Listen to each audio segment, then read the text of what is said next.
Hello my dear family, I am back with today's snippet.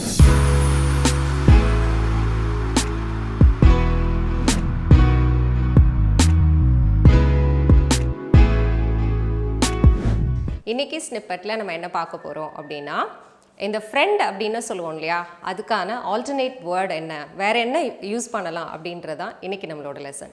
இப்போ ஜென்ரலாக வந்து Dude அப்படின்னு சொல்லுவோம். இப்போ டியூட் அப்படின்னு சொன்னால் அதோடைய மீனிங் வந்து இப்போ நம்ம பேசும்போது நண்பர்கள்கிட்ட பேசும்போது ஹலோ மாப்பிள்ள, ஹலோ மச்சி, ஸோ இந்த மாதிரிலாம் பேசுவோம் இல்லையா, அதுக்கு இங்கிலீஷில் டியூட் அப்படின்ற வேர்டு யூஸ் பண்ணுவோம்.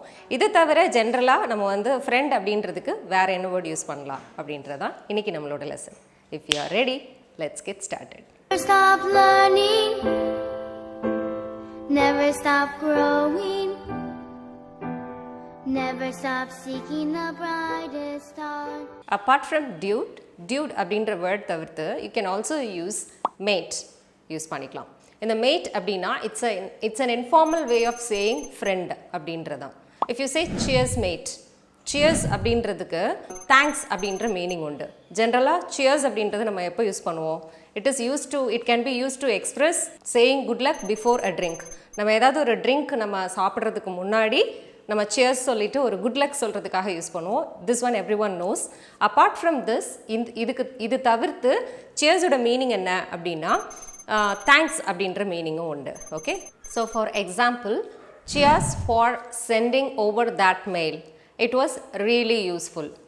ஸோ இதோடைய மீனிங் என்ன அப்படின்னா அந்த மெயில் சென்ட் பண்ணதுக்கு ரொம்ப தேங்க்ஸ், ரொம்ப ஹெல்ப்ஃபுல்லாக இருந்தது அப்படின்றதான் இதோடைய meaning. Okay, cheers for lending me that money, you are a life saver.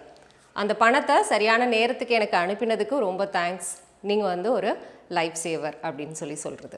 So instead of thanks நம்ம என்ன யூஸ் பண்ணியிருக்கோம் அப்படின்னா cheers யூஸ் பண்ணிக்கிறோம்.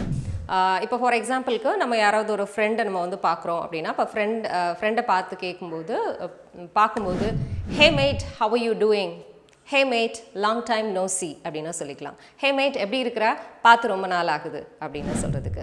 ஸோ மேட் அப்படின்றது it is an informal way of saying hi friend அப்படின்னு சொல்கிறதுக்கு நம்ம mat use பண்ணுறோம். அதே மாதிரி சியர்ஸ் அப்படின்றது நம்ம instead of saying thanks or thank you சொல்கிறதுக்கு பதிலாக நம்ம வந்து சியர்ஸ் யூஸ் பண்ணிக்கலாம் அப்படின்னு சொல்லி பார்த்தோம். இப்போது இன்றைக்கி என்னோட டிப் என்ன அப்படின்னா, இந்த மேட் அப்படின்ற வேர்டு இருக்கு இல்லையா, இது வந்து யாருக்கு நம்ம யூஸ் பண்ணலாம் அப்படின்னா போத் ஜெண்டருக்கு யூஸ் பண்ணிக்கலாமா, மேல் அண்ட் ஃபீமேல் ரெண்டு பேருக்கும் யூஸ் பண்ணிக்கலாமா அப்படின்னா யூஸ் பண்ணிக்கலாம். அதாவது இது ஜென்ரலாக வந்து மோஸ்ட் காமனாக நம்ம வந்து மேலுக்கு தான் நம்ம யூஸ் பண்ணுவோம். But it can be used for both gender and also it is used for strangers too. நம்ம யாராவது தெரியாத ஒரு பர்சனுக்கும் நம்ம வந்து இதை யூஸ் பண்ணிக்கலாம். இப்போ ஃபார் எக்ஸாம்பிளுக்கு நீங்கள் ஸ்விக்கி, ஜொமேட்டோ இதில் வந்து லன்ச் நீங்கள் ஆர்டர் பண்ணுறீங்க அப்படின்னா அவங்க கொண்டு வந்து கொடுக்கும்போது அந்த டெலிவரி பாயை பார்த்து தேங்க்ஸ் ஃப்ரெண்ட் அப்படின்னு சொல்லுவோம் இல்லையா. ஸோ அந்த மாதிரி சொல்கிறதுக்கு சொன்னீங்கன்னா வந்து இன்னும் கொஞ்சம் அவங்களுக்கு என்கரேஜிங்காக இருக்கும். So instead of saying thanks friend, hereafter you can say cheers mate அப்படின்னு சொல்லிக்கலாம். Okay, cheers mate. Thank you so much for clicking this video. I'll meet you soon with another interesting lesson in the next video. Till then, you take care. It's bye from Mala. See you. Bye-bye.